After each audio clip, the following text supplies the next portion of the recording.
మామూలుగా మనం లోకల్లో ఏమనుకుంటామంటే సౌండ్ లైట్ అన్నప్పుడు ఒకటి స్కేలార్ అని ఒకటి వెక్టార్ అని చెబుతూ ఉంటారు. సౌండ్ అనేటువంటి దానికంటే కూడా లైట్ అనేటువంటిది చాలా స్పీడు, అది వెక్టారు, ఇది స్కేలారు అని చెబుతూ ఉంటారు. మాస్టర్ గారు ఏమన్నారంటే, మాస్టర్ గారు అన్నటువంటి వేదంలో ఉన్న విషయాన్ని, అసలు సృష్టిలో ఉన్న ధర్మాన్ని తెలియజేస్తూ చెప్పింది ఏంటంటే, సౌండ్ అనేది మనం అనుకున్న ఈ లైట్ కంటే హయ్యర్ ప్రిన్సిపల్ అని చెప్పారు.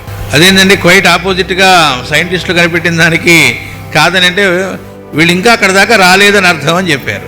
దానికి ఆయన ఛాందోగ్య ఉపనిషత్తులో ఒక ఉదాహరణ కూడా మాస్టర్ గారు మనకి ఇచ్చారు. అదేమిటి అంటే, చిమ్మ చీకటిగా ఉందనుకోండి, అక్కడ ఒక గుహ లాంటి దానిలో మనం ఇరుక్కుపోయి ఉన్నాం, తీసుకెళ్లే ముందు జాగ్రత్తగా ఏదో బ్యాటరీ లైట్స్ అవి కూడా ఫెయిల్ అయినాయి అనుకుందాం. అక్కడ మనం ఒకడు ఇంకోడు దగ్గరికి వెళ్ళాలి, భయం వేసింది, అరే ఎక్కడున్నావురా అన్నాం, నేను ఇక్కడున్నాను అన్నాడు. నెమ్మదిగా వాడి దగ్గరికి వెళ్ళగలిగాం. వాడి దగ్గరికి వెళ్ళడానికి లైట్ గా మనకు పనిచేసింది ఏమిటి అని అడిగారు. మనం అనుకున్న లైట్ లేని చోట కూడా అక్కడ పనిచేసింది ఏమిటి, సౌండ్ అనేటువంటిది.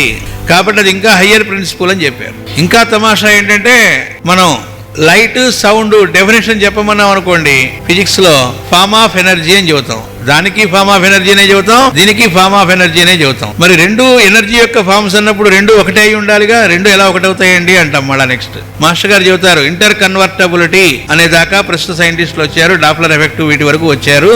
రెండు వేరు వేరు కూడా కాదు, ఇంకా జాగ్రత్తగా వెళితే.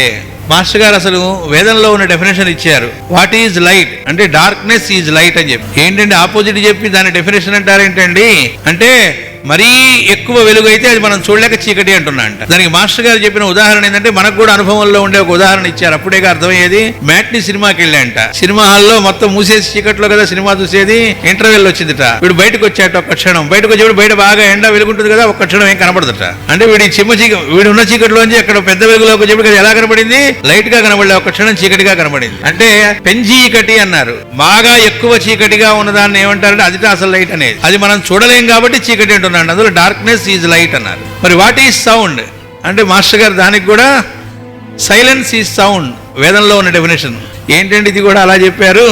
సౌండ్ అంటేనే చప్పుడు చేయటం కదా, సైలెన్స్ అని చెప్పి దాన్ని సౌండ్ అంటారు ఏమిటి అంటే, మాస్టర్ గారు ఉదాహరణ ఇచ్చారు మనకి.